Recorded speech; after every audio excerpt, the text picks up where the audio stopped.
Hey, what's up? My name is Alex Cass. In this video, I'm going to be covering a question that I've been getting a lot through my Instagram DMs, which is basically how do you record your screen and how do you create the Photoshop time lapses that you upload to your YouTube channel and your Instagram albums. So today I'm going to be answering that question. It's actually really simple. So instead of having to type in an answer to every single response, I'm going to link people to this video. That way they can see the in-depth aspects of this process and be able to really replicate it on their own better than they would be able to by just reading a text that I send them.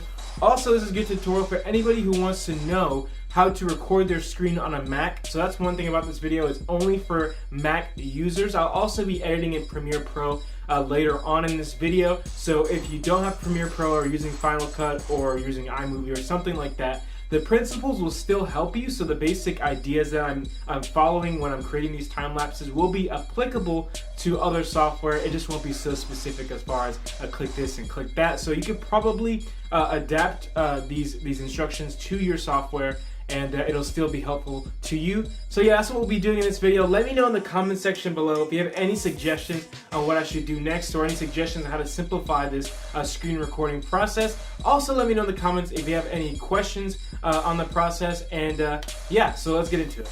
Alright, to record your screen on a Mac, you're going to want to open QuickTime Player, head over to File on the top left in the menu bar, and hit New Screen Recording. Next, a small box with some media controls is going to pop up. Simply hit the middle button to record. And if you're using multiple monitors like me, it'll prompt you to click on the screen you want to record. Since I use my left monitor for Photoshop, I'm going to go ahead and click anywhere on the left screen, and boom, I'm recording. Now everything that happens on that screen will be recorded. Once you're done, all you have to do is click the small icon in the menu bar. It should look like a small square with a circle around it. Or you can right-click the QuickTime app in your dock and click on Stop Screen Recording. Now once you do that, QuickTime will create a file of the recording and immediately open it up. However, it's not saved to a location on your computer yet. So what you have to do is hit File Save on that bad boy and place it wherever your heart desires. Now if you're just here to learn how to record your screen and save the file, that's basically all there is to it. However, if you want to create a time lapse of the screen capture, head over to your editing software of choice. Again, mine is Premiere Pro, and create a sequence that matches the resolution of your monitors. So in my case, my monitors are 1920 by 1080, so 1080p. So I'm going to create a sequence with those settings. Next, I'm going to drag the clip in and change the speed and duration. How much you speed it up by depends on how fast you want the actions to be and or how long you want the video to be. Keep in mind that the faster your time lapse, the harder it is for people to see the steps that you're actually taking in the creation process. After you get the speed right where you want it, it's probably a good idea to go through and cut out any gaps in time where nothing is happening on screen, or maybe you had some personal information on screen. Not only will this protect your information, but it'll also help the viewing experience stay exciting.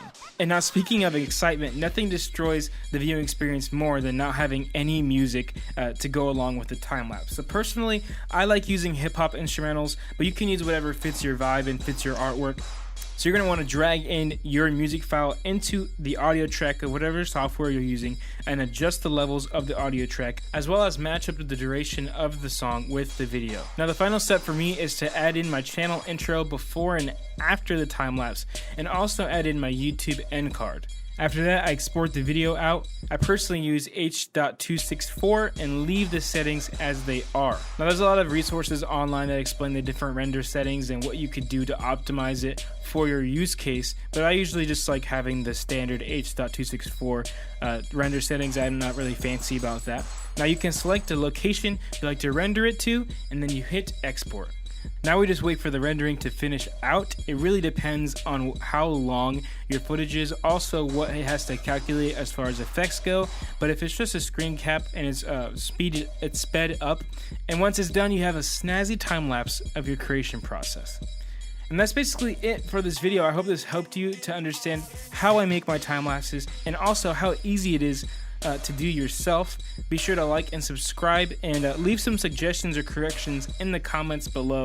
And if you like the work that I showed in this video, make sure to head over to my Instagram, and the link is in the description, and check out more of my work and follow it. And that's basically it for this video. Thank you so much for watching. My name is Alex Cass, and I hope to catch you in the next one. Peace out.